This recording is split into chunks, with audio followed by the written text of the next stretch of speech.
అప్పుడు అంటే కౌంటింగ్ సమయంలో ఏదో అవకతవకలు జరిగాయని జెప్పేసి అన్నారు. ఏం జరిగిందసల? ఆ సిట్యుయేషన్ ఎక్స్‌ప్లెయిన్ చేస్తారా? కౌంటింగ్ సమయంలో జనరల్‌గా ఏం జరుగుతుందమ్మా, ఇది కేంద్ర, రాష్ట్ర ఎన్నికల ప్రక్రియ. తర్వాత ఎన్నికల లెక్కింపులు అంటే ఓట్ల లెక్కింపులో అవకతవకలు జరగడానికి వీలే లేదు. హ్మ్. తర్వాత ఎవరైతే అభ్యర్థి ఇప్పుడు ఆరోపణ చేస్తున్నారో హ్మ్.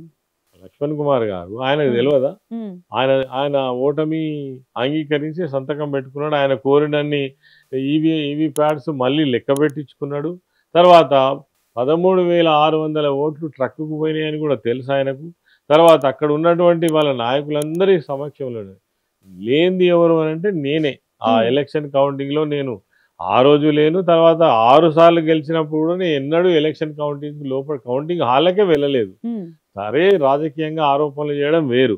తర్వాత ఎలక్షన్ పిటిషన్ వేయడం వేరు. ఎలక్షన్ పిటిషన్ వేస్తే కోర్టు ముందట నిలబడాలి కదా! మరి హైకోర్టు, ఈ రాష్ట్రానికే అత్యున్నత న్యాయస్థానం హైకోర్టు కొట్టివేయడం జరిగింది.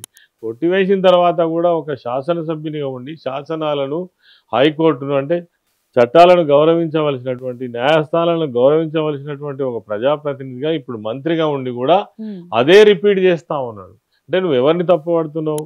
ఎలక్షన్ కమిషన్‌ని తప్పుపడుతున్నావా? లేకపోతే న్యాయస్థానాన్ని తప్పుపడుతున్నావా? ఎవరిని తప్పుపడుతున్నావు?